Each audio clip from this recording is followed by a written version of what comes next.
Hello. Hello, Nadine. Hello, everyone. Hello, hello, hello. Hey there. All right. Welcome to the 5, 8.5, your midweek break. I'm Lisa Graves, and you know the routine: 5 stories, 8 minutes, a chance to refuel.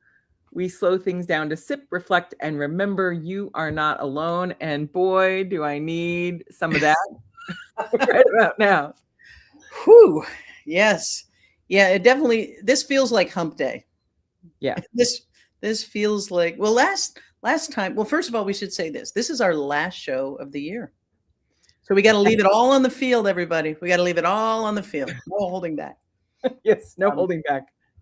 And last time, it was I felt like Debbie Downer from the Saturday Night Live skits. Yeah. Yep. This time it is a mixture of good and evil, uplifting and terrifying, and a lot of question marks. So, let's get at it. Where should we start? Because the news is very frothy today. There's a lot going on. Should we start with healthcare? Yeah, let me put that banner up. All right. Yeah. So it's been actually hard to follow. I feel like I've got a really good attention span and sometimes laser-like focus, but with everything going on, it actually has been challenging to figure out which way is up, which way is down. And two things happened or are happening as far as I can tell. This is what the Associated Press tells me. First of all, the Republicans did pass some monstrosity of a healthcare bill that actually did not extend the subsidies for the Affordable Care Act, which is just another abdication of responsibility. But 4 Republicans defected and joined with the Democrats to join a measure with 218 people signing it to have a vote on those subsidies, which, as many people may recall, although it's not that long ago, but there was this deal, or sort of a theoretical deal, to end the shutdown with a guarantee of a vote on the subsidies.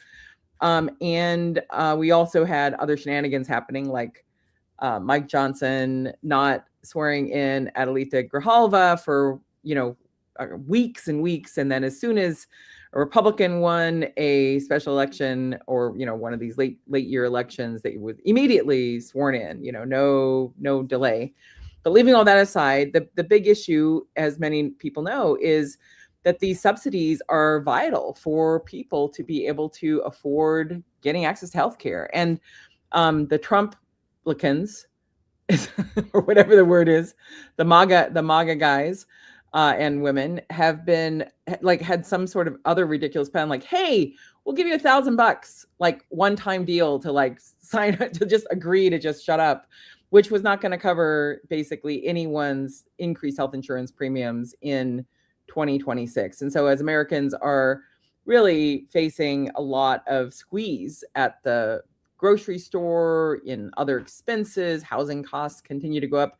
Donald Trump has done nothing about the price of eggs. It's gotten worse in many ways. We have this totally chaotic economy going on because of this man, and all the people who've lost their jobs directly because of him, with all the firings in the government, and then people who've lost their jobs because the economy is stalled so badly that they won't even release the real numbers. But meanwhile, they want to add even more salt to the wounds, basically, by allowing these vital subsidies that help millions and millions of American families just have the baseline of healthcare access. They want to slash that, not renew it, and we'll soon have a vote. At least that's my understanding. So what's your view of what's happening, Nadine? Well, listen, we're in the middle. Everything is changing so rapidly that by the time we end the show tonight, who knows where things will be. But I think what it is more of a sign of the fissures widening within the Republican Party. To have Republicans defect in order to reopen. I mean, obviously the Senate remains a hurdle. They have not been able to reach the numbers necessary to move forward. But this happening in the House, for Republicans defecting in order to compel the vote, means that we are still able to have this conversation, and Americans are going to feel this. If it doesn't change, they will see very clearly that the reason for the incredible increase in healthcare costs are squarely at the feet of Republican leadership. So I think every time we begin to see this peeling off, there was a time when there were Republicans who would not dare to break ranks. And now it is beginning to be clear on this issue.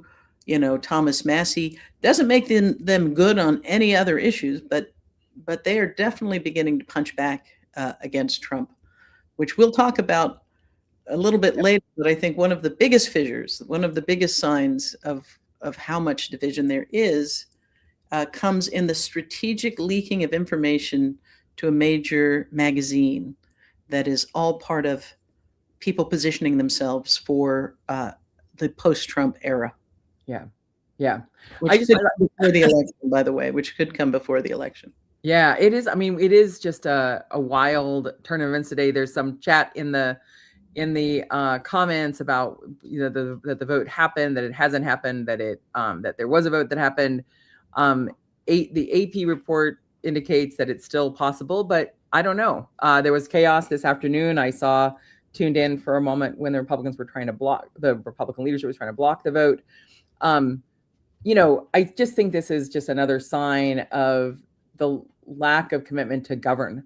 Someone did a hot clips of all the times that Trump said he was going to somehow fix the ACA over the past basically 15, I guess 10, 12 years, coming in on, is it 10 years? I don't even know. Time has no meaning anymore. Time is a flat circle, as the TV series goes. But it was big. There's no plan. There's just an abdication of responsibility. And in fact, today there are other reports of just how dumb and spiteful and ridiculous that this White House is. There's a report that the White House now has new plaques that we, the taxpayer, have paid for to go along with all of the photos of the prior presidents, and the plaque that we, the American people, paid for now to go under Barack Obama's photo is one that says that he spurred on the Unaffordable Care Act.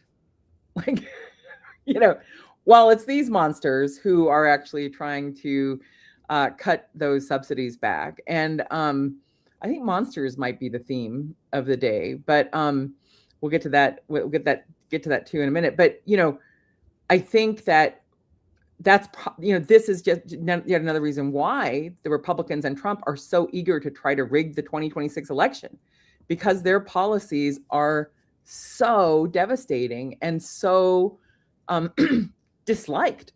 I was looking at the polling the other day, and it looked like Trump is within the margin of error, the same low that he was at after January 6th. Like, this is a deeply, deeply unpopular president, and he's being aided by a Congress that, you know, has very few fans, and has been basically licking his boots, and doing that to the disregard of their constituents. And people are fed up. Now, some of those MAGA people, you know, it looks like 70, 80% are sticking with him for, you know, I think because of the propaganda coming out of Fox and OAN and other nonsense stations that are just continuing to say, look over here, look over here. But the reality is most Americans get it, you know, all the Democrats, basically. The independents have dropped, like the bottom has dropped out for him on independents. So he and they are facing a rude awakening if we can get an actual fair election this next November, because they are a multifaceted destruction machine, and people don't like it. So, yeah. Well, again, my understanding is that there are 4 House Republicans, that it's Collins, Murkowski, Sullivan, Hawley. Oh, in the Senate. Oh, that's true. Okay. So, but thank you. Who are the R's on the House side? The 4 who are said to be defying Mike Johnson are Representative Brian Fitzpatrick, Robert Brejnahan, Ryan McKenzie. These are 3 Pennsylvania lawmakers in a purple state, and Mike Lawler of New York. Lawler. Okay. Yeah. Lawler, who, you know, personally, not a fan. But look, if they can come across the aisle for a moment and help people not lose access to healthcare, I embrace that. Yeah. Well, I think we have to get used to talking about people doing a good thing who still remain fundamentally wrong on issues. Yeah. Otherwise, we'll never be able to talk about Marjorie Taylor Greene. I know. Who knew? It wasn't on my bingo card. Someone said they've thrown out all their bingo cards because there's just no more spots left. But I did not have on my bingo card agreeing with Marjorie Taylor Greene possibly 3, 4, or 5 times in the span of a 1-month period, let alone a year. So look, I mean, there's hope. There's hope. Maybe we'll have another John McCain moment, right? Maybe we'll have another John McCain moment to cheer for. Yeah. That would be amazing. All right. Well, so there we have it. We're going to move on to the next topic, which is, it would be funny if it weren't real, which is that the Trump administration this week, the Trump regime, has asserted that fentanyl is a weapon of mass destruction. Now, I will say it is a destructive drug. There are a lot of families in America who have uncles or sons or daughters who have been caught up in fentanyl, and it has, wrecked their lives and lost people's lives. But it is not a weapon of mass destruction, for a war, for the purposes of claiming a war. And then so it's not a WMD. It's a weapon of mass disinformation, a weapon of mass deception, perhaps, but it is not a weapon of mass destruction. And it's coupled with the Trump team claiming that they've surrounded Venezuela, which was sort of hilarious since it only has one side that is coastal, but cannot actually be surrounded. And then some equally ridiculous claim by some like incompetent insider that it's not actually a war if you're just conducting it by water offshore by blockading ports. It only counts if you're on land. A, that's not true. B, does count. C, where do they find these people?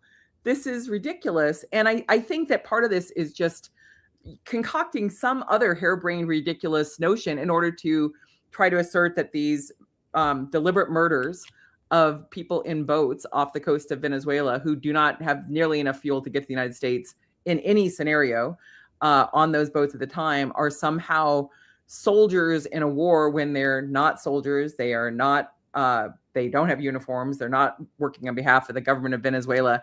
And we have this destructo at the White House who actually, despite whatever he's going to say tonight in about an hour or so, in some blathering nonsense broadcast across the country, actually, it has been doing tremendous damage to our ability to actually hold drug dealers responsible. For example, by pardoning a leader of another country who literally was convicted of not 1 ounce of fentanyl, but 400 tons of cocaine coming into the United States. That's a lot of coke. Now, I've never had coke. I don't know how much that is. I don't think any one person could consume that much.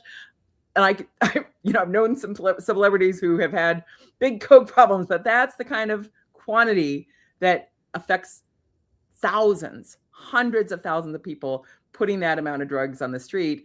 And that guy is walking free.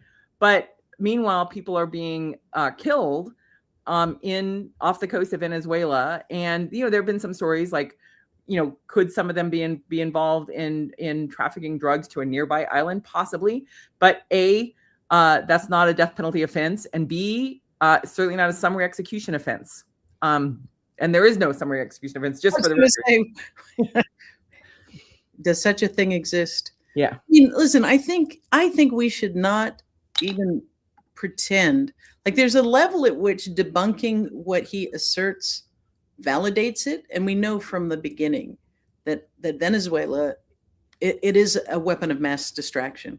We're going to be talking about the Epstein files, and the timing of the release of the Epstein files and whatever Trump is about to say tonight is not accidental, I would suggest. Yes. Venezuela is a convenient socialist scarecrow It's a distraction from his own record.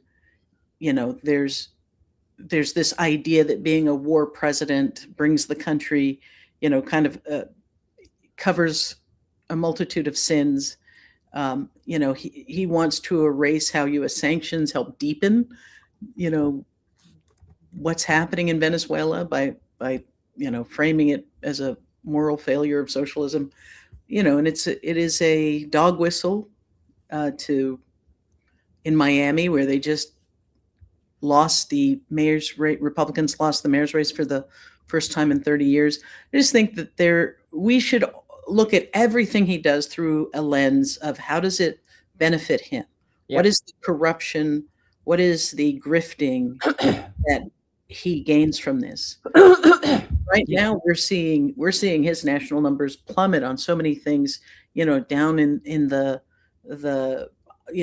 high 20s on key things like healthcare, like his handling of the economy, like the news coming out that they've been lying on job reports. He wants us to talk about anything but the pain that he is causing because people can't afford, to live regular lives. And he wants to get us as far away from talking about what is contained in those Epstein files.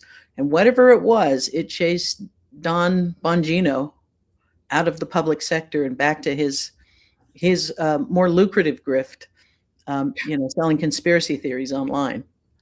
Yeah, I mean, I really appreciate your putting that context in, Nadine, because I do think that's really what I think has twofold purpose. One is to try to give cover to these orders that many people, and I'm one of them, consider to be illegal orders, considered to be in derogation of our obligations under longstanding U.S. Law and international law in terms of killing people and then killing people who are apparently waving for help, as their boat has been capsized and decimated, according to the reports out of the congressional hearings.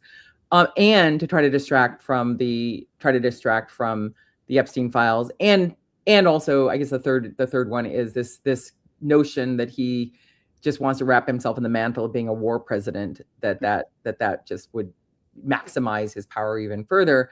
But I have to say, and I just want to say these names out loud because it's important for people to know. One of the first things that Donald Trump did this year, besides pardon 1,500 people who were involved in the January 6th insurrection, many of whom had been convicted, was he pardoned a guy named Ross Ulbricht, who was literally the creator of a dark web marketplace called the Silk Road. Oh, that's an interesting name, since it facilitated the sale of over $200 million worth of illegal drugs. Which ones? Fentanyl and opioids, $200 million worth of drugs. He was pardoned by Trump in January. So let's just forget that he has some sort of, devotion to protecting us from fentanyl. Of course, one of the most recent pardons was Juan Orlando Hernandez, the former president of Honduras, who masterminded, not a soldier, masterminded the drug trafficking conspiracy from Honduras to the U.S. In order to profit and get people more drugs. He was pardoned in 2025, and that has gotten him released from prison. That first guy, Ross, he was serving a life sentence. That's how bad his crimes were. Life sentence, not a 20-year stint or a 10-year stint, even like Ghislaine Maxwell, who we'll talk about in a bit. But I like what you said. There are a lot of D's that are on that weapon, that WMD, and weapon of mass distraction. That is definitely one of them, because we are going to move on to Epstein files. I have to say, I've seen a lot of things in my time on Earth, but I have not seen some of the things that were released from the Epstein estate by the House Democrats. And I literally cannot wash my eyes enough, or, my mind. There's no sunshine of whatever that Jim Carrey movie was. The spotless mind. There's no spotless mind. Yeah. When I literally am scrolling down and seeing Trump condoms, it's huge, which apparently were prepared in 2016. That, first of all, obviously it's a joke. I can't even do the pun of it's a gag joke, but I can't help myself. I'm so sorry. Please forgive me. It made me gag to think that that was even a thing. It's a thing. It's a thing. Like, what universe are we on where that's the guy who was Trump's best friend for like 15 years? And, then there are the other reports that, perhaps they saw each other, more recently than was earlier reported. And we're supposed to see something from the Justice Department based on the vote that the House and Senate had to release the Epstein files, which of course they apparently they've announced, and I'm sure you all heard this, but they announced that they spent millions of dollars redacting them. Now, some of those redactions, could be good and wise redactions to protect the identity of people who've survived this horrific island of deprivation or of predation. But I just can't believe that all those redactions are legit. So I think we'll end up having more litigation to try to see what was redacted that shouldn't have been redacted, since we know that Trump's name and certainly his image is in a number of files that were supposedly on Bondi's desk, and separately are on the photo logs of the Epstein estate. Yeah, sorry, I went there. I really apologize. Please forgive me. I am genuinely back and forth and horrified by those photos. They were so disturbing. On top of the previous set of photos with the dental chair and things, it was just so disturbing. So disturbing. Yeah. Well, we should have, like a thing that says, was this a Diddy party or a Trump party? And you have to figure out what picture goes with what. Yeah. And, Kash Patel has been grilled by Congress multiple times. And, as more of this comes tumbling out of the Epstein estate, it has been good to see members of Congress really not give him any space to evade. We saw with Don Bongino where when he was sort of really cornered about the Epstein files and some of the other conspiracy theories that he was spinning when he was in the private sector, and he basically said, yeah, I was paid to say those things. Now I'm looking at the real evidence.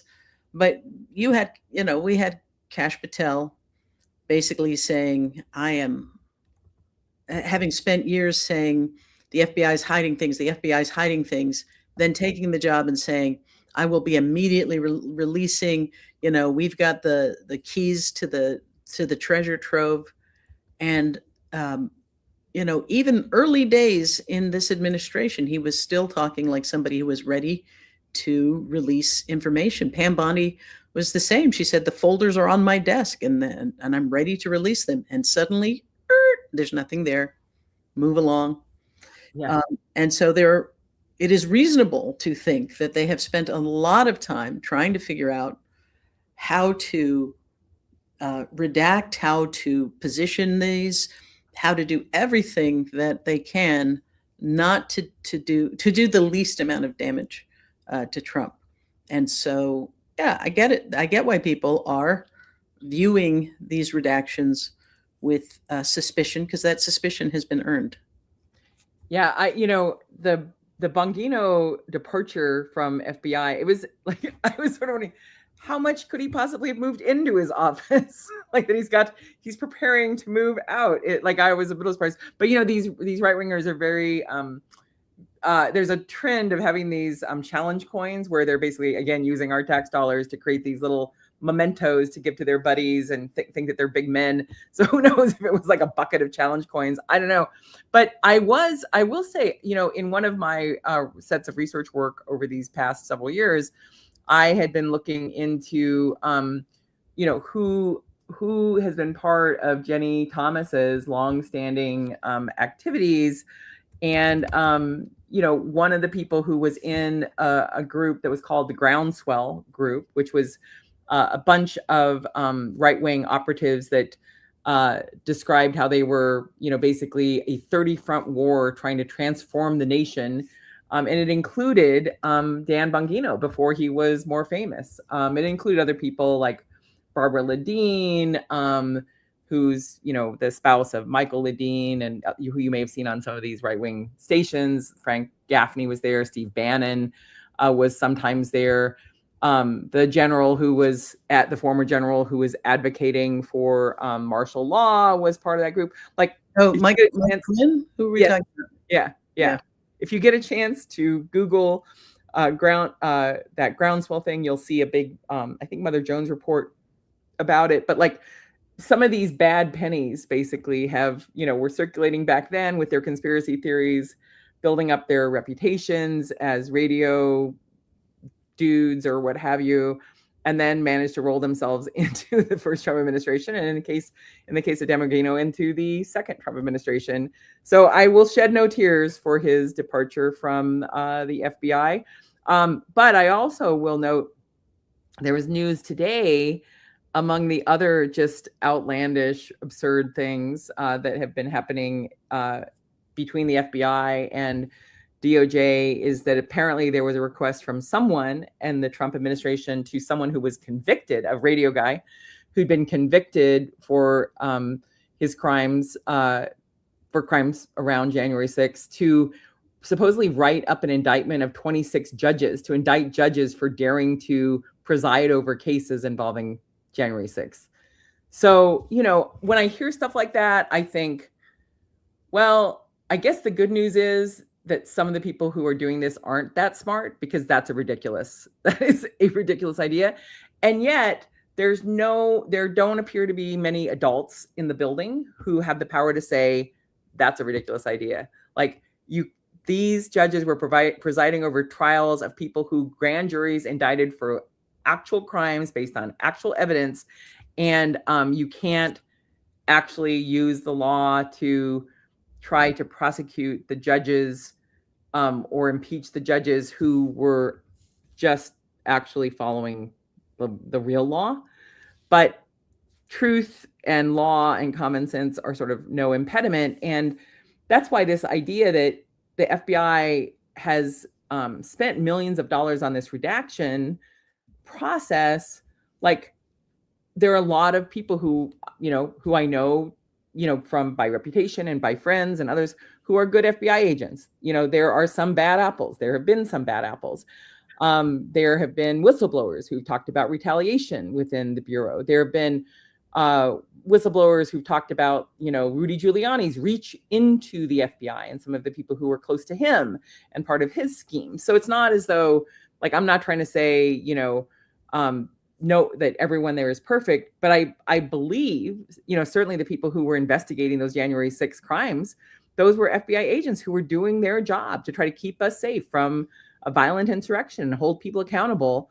But it's possible that there are some people who are more loyal to Trump or more loyal to Patel than to the Constitution, and might be inclined to erase things that make their fearless leader look bad. I don't know what controls they have in place to stop that, or if there are any. Who knows? Yeah. Who knows? This is the thing. I think we have to stop even trying to communicate about them as though, it's not that they're incompetent at the job. It's that they're not doing the job that in the roles they have. It's like if you're involved in the civil rights right now, the EEOC, your job is no longer to protect people's civil rights. Your job is to weaponize that entity to strip civil rights. I mean, we're in the upside down. So the job that they're supposed to do, they're doing badly because it's not the job they're actually doing. Yeah. Really, the only job they have is, how do we protect our power by, midstream redistricting, weaponizing every agency, purging every agency, gutting every regulatory agency, doing the bidding. It's kind of hard to figure out all of the strategies, because it's not simply what he's doing for himself to line his own pockets. It's not simply what he's doing, to his powerful and wealthy friends. It's like whose interests do we serve? What country's interest is being taken care of at any given moment? And that's the money that you don't see. Of course, he pardoned, the creator of Silk Road, because for him, it's a blueprint for money being moved. Ross Ulbricht is like a hero figure in the crypto world. Yeah. And so for Trump, of course he would release him, because that is just one more back channel for moving undetectable wealth between countries, between leaders, between people. So they're acting very competently and very swiftly to enact Project 2025. Yeah. And they are grossly incompetent, or they're grossly failing the duty of their office, because it's all corruption. It's all grift. And the litmus test, or the lens through which we would expect them to at least try. In the first one, they had people who tried to govern, even though I don't agree with their politics, they actually tried to stay between the lines. Those people are gone. They've all written books calling out Trump. And now what we have are the Stephen Millers and the Kash Patels. We have stooges. We don't have competent people in the roles as we think of competence. They're very competent at being, stooges and minions for Trump. Yeah, that's why I put in the chat a story that came out this week that I was quoted in, which is about how this power grab by Trump and by John Roberts, changing the rules for the FTC, the Federal Trade Commission, and the protections that Congress has had in place for almost a century to protect that agency's independence from having more stooges and loyalists put in, how that's just, this is just another recipe for corruption. To allow Trump to put in his loyalists at the FTC to sort of wave through whichever mergers they want, to make sure whoever they want gets control of big media or big film, or whatever the case may be. It's all a vehicle for corruption. And I had a conversation with Senator Whitehouse about a week ago too on the Midas Touch channel, on our Legal AF channel, which he reiterated, like, this is corruption, corruption, corruption, corruption. I'm sort of reminded of we didn't talk about the many tragedies this weekend, Brown and Bondi Beach, and just the amazing. I just almost tear up in thinking about, one of my heroes in Hollywood. But I was going to say, I was going to evoke one of Rob Reiner's famous movies, When Harry Met Sally. And then combine that with a Seinfeld reference to when Elaine is telling Jerry that she faked an orgasm, and she says, so on the one hand you have that famous line with Meg Ryan and with I'll have what she's having. I'll have what she's having. Rob Reiner's mom says that. Then you have this sort of bookend in Jerry Seinfeld where Jerry Seinfeld can't believe that Elaine ever faked an orgasm, and she's like, fake, fake, fake, fake. And I feel like it should be like relabeled like corruption, corruption, corruption, corruption, corruption, corruption, corruption, all corruption. It's corruption wherever you look. The ballroom is corruption. The FTC stuff is about corruption. The trade stuff is about corruption. It is just, you are so right. It is the grift, the grift, the grift. I was talking to someone who's very knowledgeable about Turkey, and he was saying the thing that you have to realize about Orban is that he believes everything is a transaction, that everyone is for sale. So if he hasn't bought you yet, you're just negotiating your price, or you're with a competitor. Like, to him, there's no ethical framework from which people act. And I think Trump is the same way. It's just sort of like, you've got a price, and he has surrounded himself with people for whom there is a price. Pam Bondi in this administration is not the same person that she was initially in Florida. I remember when she was an assistant state attorney. But the willingness to shapeshift, to serve her ambitions, absolutely puts her into his orbit, because he attracts people who are in that same moral, have that same moral compass, which is, and if you think about, like, I did this article years ago, sort of just a thought experiment, like how much money would it take to buy the infrastructure of America? You know, how many Supreme Court justices, how many senators, how many House members, how many, you know, governors, and it's not that much money. You know, when you consider Elon Musk's, you know, $1 trillion compensation, it would be a rounding error for them. Yeah. What it takes to offer, you know, the 500 key people in the U.S. that gatekeep everything, $10 million each would be, it wouldn't even slow down anything in their world. And so, yeah, we're at a level of corruption that is almost unfathomable. We have a normalcy bias that keeps returning us to a familiar framework of a democracy, when there, you know, who would have thought that Trump could demolish a wing of the White House? Yeah. And it's only a 2-week news story. Yeah. Right? And so, yeah, it's not just that they have been bought and paid for. It's also that they were bought and paid for so cheaply. Yeah.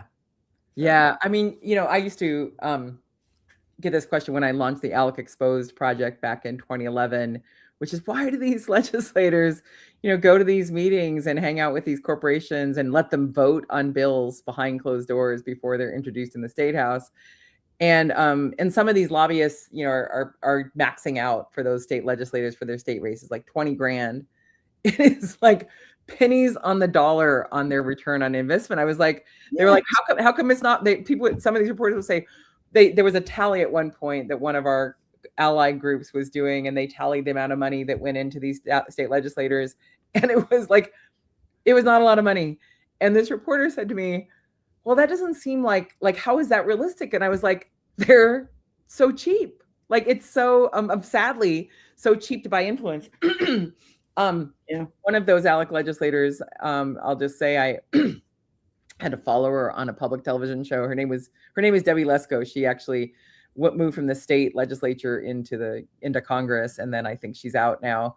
But she had the audacity to claim on state TV that these ALEC meetings where these lobbyists are voting, you know, behind closed doors with these legislators on bills like SB 1070 and, you know, anti-immigration, anti-voting, you know, public schools, that these were just like, you know, a forum. And she said anyone could walk into her office anytime and share an idea with her. This is just the same. And so I got on and I was like, yeah, but your neighbor who you represent isn't taking you on an all expense paid vacation at the posh hotel and then treating you with the corporate Amex to all the crab and lobster and booze and brandy that you want. Like, that's actually not. But at ALEC, we documented that they actually were distributing, and I kid you not, this is real, cigars on literal silver platters at the Reynolds Tobacco, you know, party, joined with all the best top shelf liquor sponsored by Diageo.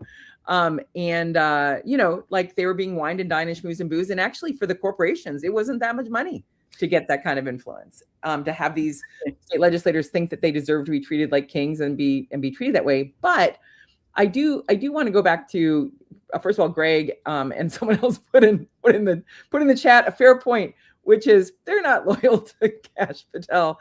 Fair enough. But if you ever want to see like the cheapness, the tawdriness of one of these grifts, go check out Kash Patel's socks for sale with cash on them, and his children's books, I kid you not, about how poor King Trump was being assailed by Hillary. Like, this, it is the griftiest, just, I'm going to say the word, it's just the griftiest bullshit I have almost ever seen. It's like, it's astonishing, but that's part of the grift. Is like, part of the grift is just that it's so astonishing, you just sort of can't believe it. But the other part is that I think that Trump does have a superpower, which is that he, being a transactional guy and malevolent in all these different ways, he can see who he needs to be in these positions in order to control them. The people who want that power or are compromised, who, you know, are going to be devoted to him. And I used to say, and I think it's probably still true, it's like he is like a magnet of the iron filings of corruption. And it's magnet, like they just come together. And the corruption takes a, you know, a variety of forms. But I think that's what we're seeing. And that's why we have the most incompetent cabinet in the history of the United States. I think I mentioned the joke that someone said it's not a cabinet, it's a junk drawer. But it is, you know, like these people will not invoke the constitutional provision that allows you to remove a president for incompetence or insanity, because they have been chosen to basically be loyal to him, get what they want out of him, you know, get what they want out of these positions. In fact, there was a really great and illuminating story out of ProPublica about a week ago about Kristi Noem and where's some of those contracts going. So there's a lot, like there's so much to uncover that it's just mind-boggling. But I take your point that like I have to quit thinking about it as like what's normal and this is abnormal. This is like not the new normal. It's just the new abnormal. I don't know what to say. Yeah. No, it's and I think that it's not an accident that this kind of corruption, both financial corruption and moral corruption, come together, because I think that there are some people who, I think it's sort of like a dirty cops, right? Dirty cops will not let clean cops work around them. They have to either drive you out or create, you know, these ways in which you're dirty too. And I think that we have seen the slow decay of folks that even if you didn't agree with them politically, you might not have imagined that they could become who they've become. And, you know, I think it's not accidental. And once you're in that sort of that pool where there are no moral guidelines, you know, J.D. Vance is just a complete creation now of whoever his benefactors need him to be. And, you know, that's just somebody that I see following this sort of pattern of being fundamentally corruptible by the resources of the uber wealthy. So I think that might be a good place to segue. Yes, to Mr. Smith. Yeah, Mr. Smith Goes to Washington, which I named Mr. Smith Testifies. You know, Jack Smith is someone who has a really excellent reputation, notwithstanding the many aspersions that Trump has cast upon him. And he has been called to testify before the House Republicans. He wanted to testify in public, wanted the American people to hear what he had to say. Of course, they don't want that. Their effort here is to try to catch him in some sort of perjury trap. I think that they're really grasping at straws on that. He's someone who I think plays it by the rules and was doing the job of a federal prosecutor to investigate criminals, no matter where they are, including criminals that were at the helm of the White House on January 6th, trying to subvert the 2020 election results. And, you know, he testified, the report coming out of that closed door hearing is that he testified that he was confident that he had substantial evidence beyond a reasonable doubt of the crimes that Donald Trump was charged with. No ifs, ands, or buts. And I believe him. I believe him. Well, again, I think this is, I mean, I remember you have to kind of take yourself back to the moment when he was appointed and the mythology that was built up around him, you know, and that this was a guy, he was the perfect guy for the role because he had impeccable credentials and he wouldn't be caught up in all of the, you know, the drama, and he would be a straight shooter. And all of that, I assume to be true. And I think the reason I keep returning to this is because I think what people miscalculated was there's an expectation that at the end of the day, there'll be a shred of shame or decency that can be appealed to. And what they have, brought back, who is the Roy Cohn, who's like, never apologize, never back down. So while, Democrats will, oust an Al Franken, right, and push him to resign, Republicans are just like, write it out. Just write it out. Whatever scandal you're caught up in, the American people won't have that much of a memory of it. How long did it take for people to realize who Dennis Hazard? Yeah. Right. Hazard, and right. Yet, and even now, as who's the guy who, Jim, the wrestling coach, who has had, wrestlers say that he knew they were being abused and looked the other way. Jim Jordan. Yep. He just rides it out. Yeah.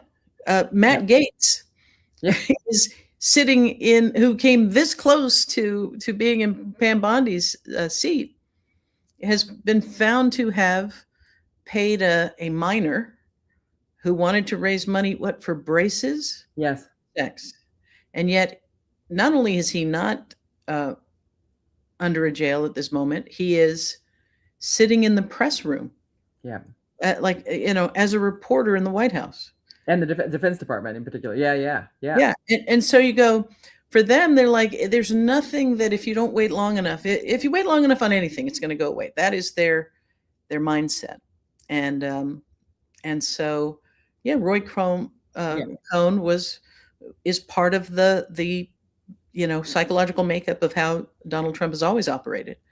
And so what has to happen is there has to be a place where we collectively, and I think it's beginning to happen cumulatively because of what ICE is doing, what other things that are happening. But we have to not lose the ball. And so while they flood the zone and want us lurching from one issue to the next and trying to talk about it through some kind of normal framework, we just have to say it's all corruption. And the only question is, which part of this criminal enterprise does it serve? Yeah. I mean, I think we're going to need some truth and reconciliation committees or commissions in the aftermath of this to really document and help hold accountable the people who basically destroyed key components of civil society. The people, some of the people who've been hired in these posts, these are, some of these ICE recruitments are people who couldn't get hired, from their local police department. They couldn't get hired, I'm sure, to be a dog catcher. They have, some of them have, not all of them, but some of them have records that are deeply disturbing, records of violence or other crimes, and no indication that they've received any training other than this sort of anti-training of just crackheads sort of thing from these macho posers. And I think, part of this history that we're living through is sort of a post-shame society where it is shameless. Trump is shameless. Some of the people who he's been surrounded with are shameless. And I have to say on Roy Cohn, I mean, this is someone so malignant, so morally compromised. He was, as many people know, the main advisor to Joe McCarthy, one of the most despicable people to ever serve in the United States Senate. He ruined many people's lives with his slurs and slime and innuendo about whether they were communist or gay, and many of them were not, but it shouldn't have mattered anyway. And who was right beside that alcoholic monster, Joe McCarthy? It was Roy Cohn. Yeah. And then he latches himself onto Trump, or they latch onto each other. Like, I don't know which the metaphor is of the shark and the Amora or whatever it is, but like they have some sort of parasitic relationship in which, Trump adopts Cohn's advice, like over and over and over again. We just see it repeat over and over in history. And I don't really believe in hell in a place where of pitchforks and, people roasting over fire, but like people roasting over open fire. Yeah, if there were such a place, I would be pretty sure that Roy Cohn would be there, along with Richard Nixon. I don't want to go down the full list. It's long, but yeah. Now now you're doing a Chris Christopherson song with Tricky Dicky.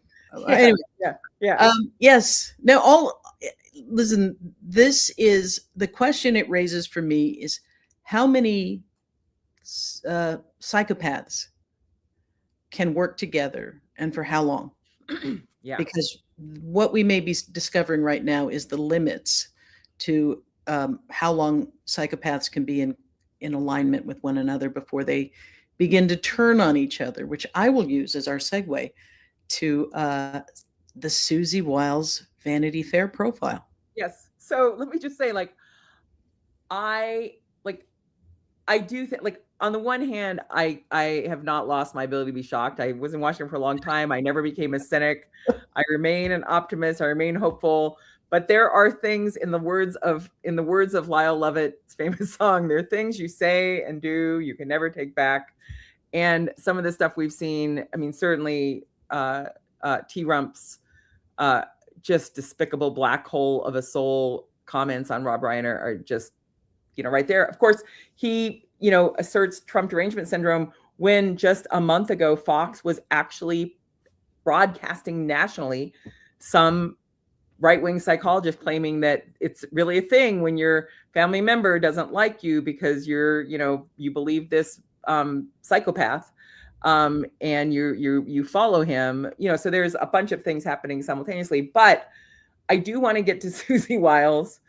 First of all, 11 interviews with Vanity Fair, and then the audacity, but right on brand, to claim that she didn't say things they have on tape.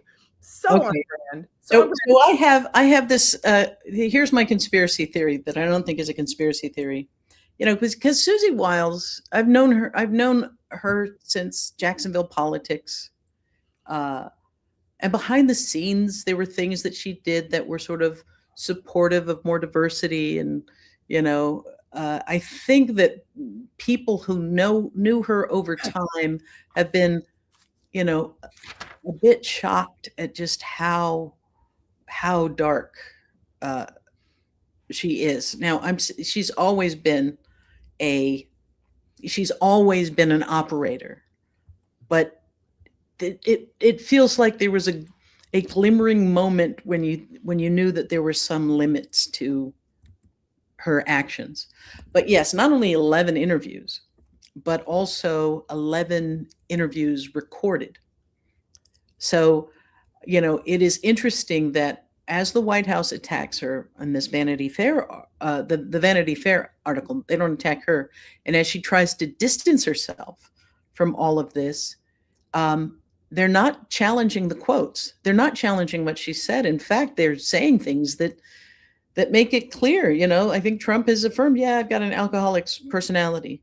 Who was it? Vance said, I do believe in conspiracies. Only my conspiracies are true. But this is somebody whose father was Pat Summerall. This is somebody who knows the media, knows the spotlight, knows how it functions. And there's something embedded in this, these blunt critiques of cabinet and staff, calling Elon Musk not just an odd duck, but I think she described him as an avowed addict, a ketamine user. Criticized him openly for Doge and for dismantling U.S. aid, calling him irrational. She was very critical of Pam Bondi, her handling of the Epstein files. And so as much as there's this, she calls Trump directly retributive. I mean, doesn't make any bones about the fact that he is, that he has, there's a loose agreement to finish the score settling, that's so much of what drives him. She warned him against, she says, the pardoning of 1,500 January 6 traitors, all of these things. And yet there's no one who can convince me, this woman who has been a political operative for so many years, comes from the family she comes from, just kind of didn't understand what it meant to be on record. Oops, what did I do? Right? So you have to believe that it's deployed strategically, and that she understands the psychology of Donald Trump enough to know that if she just comes home and says, they took me out of context, look at these guys, it's crazy. I mean, it's almost like a warning flare. Like she's saying, hey, I'm showing you all of the vulnerabilities right now because the jockeying for who will emerge as the new Republican leadership is happening right now. And she has just sent some signal somewhere that has told them, it's time to fight for the death to the mantle, for the mantle. Anyway, that's my theory. Well, it's interesting because you're right that she is not unsophisticated. She knows what it means to be on the record. She knows what it means to have those conversations. I found her approach to be the clever approach of someone who knows how to mix lies with the truth and basically use that little bit of truth to leverage some of the lies and some of the deceit. Yeah. So like, tactically deploying certain things or making certain concessions in order to advance other agendas. And I don't know her from the Florida politics. She strikes me as someone who proximity to power is her game. And maybe this is some sort of quasi public confession of sin. Like, I see who these people are. But when she said in the article, and I'm going to paraphrase, like, her job as chief of staff is just to help Trump do what he wanted because people elected him. So she called herself the facilitator. Yeah. So like it's this moral abdication. And I was watching this show, binge watching this show on Apple. It's called The Last Frontier. It's about a U.S. Marshal, pretty unrealistic scenario, but actually pretty entertaining show. And in the show, at one point, the Marshal talks about how he, adheres to the rules and why he does so. And he talks about how, because if he just says he's following this certain rule, then he doesn't have to think about the moral consequences. He can just sort of let himself off the hook of actually having to make a hard decision. And I feel like that's the moral abyss. That's the moral abdication that we see in that article about Susie Wiles. And when I read the article, I immediately had an image pop into my head. Sorry, I get a little frog in my throat. But I don't know how many of you were Bugs Bunny fans. I have been a Bugs Bunny fan from the long from the way back. There's a couple Bugs Bunny episodes that really do not need to be shown again. There were some parts where he was off, that they were not ahead of the times. But a lot of Bugs Bunny has a lot of good stuff. In fact, the first person in drag I think I ever saw was Bugs Bunny. But one of my favorite Bugs Bunny episodes, and there are many, I'm not going to go into, but is the one with the monster, the big red monster, and Bugs Bunny, basically gets a hold of the big red monster and pretends that the Bugs Bunny is a beautician and is like painting the nails of the monster and ends up putting dynamite in the hair of the monster. But in the process of Bugs Bunny subduing the monster, Bugs Bunny says in this sort of New York accent, "You monsters lead very interesting lives." And that was my thought of Susie Wiles. Like, she's a monster and she's leading a very interesting life. It's to our detriment, but it is a very interesting life she leads.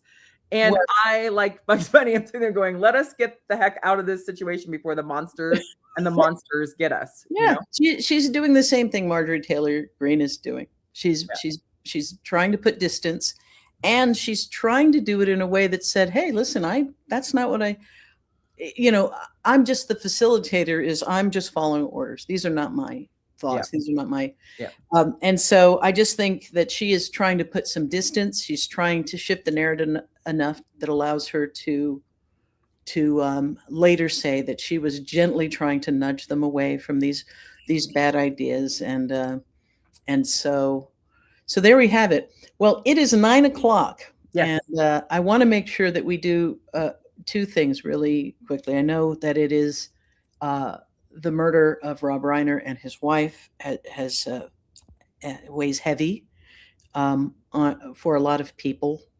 And it's been such a hard season to see the shootings at Brown, to see the carnage in at the Bondi Beach, and so with that, I want to make sure that we end on a note of recognition that in the midst of the bad things, that we pause to remember that the glass is half full, that there are still people of great courage and decency in the world. And in Bondi Beach, we saw that courage and that decency in people who, with their bare hands, lunged at armed killers, and in doing so, saved lives. There was an elderly couple that was killed, but where a lot of our focus has been on a Muslim fruit store owner who tackled the gunman, was shot twice, and has become something of a symbol for all of us, that despite how tough this world gets, that we have to always look to the helpers. And I've always thought that the whistle that people are using at ICE demonstrations is such a powerful symbol, because whistles exist because we think that if we blow them, help will come. And we know that if we hear them, we should go and help. And so I have this little metal whistle that I keep with me to help me remember that there are helpers in this world, and that and I wear it to say, when things happen, I want to be one of those people that signals for help and responds to that signal. And so it is, it just, life can be really hard, but I think I want to lift my glass on this episode to Ahmad El-Ahmed and the courage he showed that saved lives. Ahmed. Hear, hear. And to the government officials in New South Wales, Australia, who have immediately taken action to try to close some of the loopholes that helped these two individuals, this father and son team of killers, get access to those deeply destructive weapons, and to others, the grandfather who was throwing bricks to try to protect people's lives. There's so many heroes in that moment. And as you mentioned, the words of Mr. Rogers about, where to look in times of crisis. That's to look for the people who are the helpers. And so we know out there in America, you, our listeners, are some of those helpers. You are standing up and speaking out and sharing your concerns and your values and your humor and your light and your hope. And so we're so grateful for you all coming together tonight on Wednesday nights for the 5, 8 and a half. And like Nadine said at the outset, we're off for the rest of the year on the 5, 8 and a half crew. We want to thank Greg Oliar and Stephanie and LB for being our producers. And I'll hand it off to Nadine to take us out. Yeah. Yes. Well, tune in on Friday for the 5-8, and we will see you next year. Take care. Thank you so much. Thanks, everyone. Happy New Year.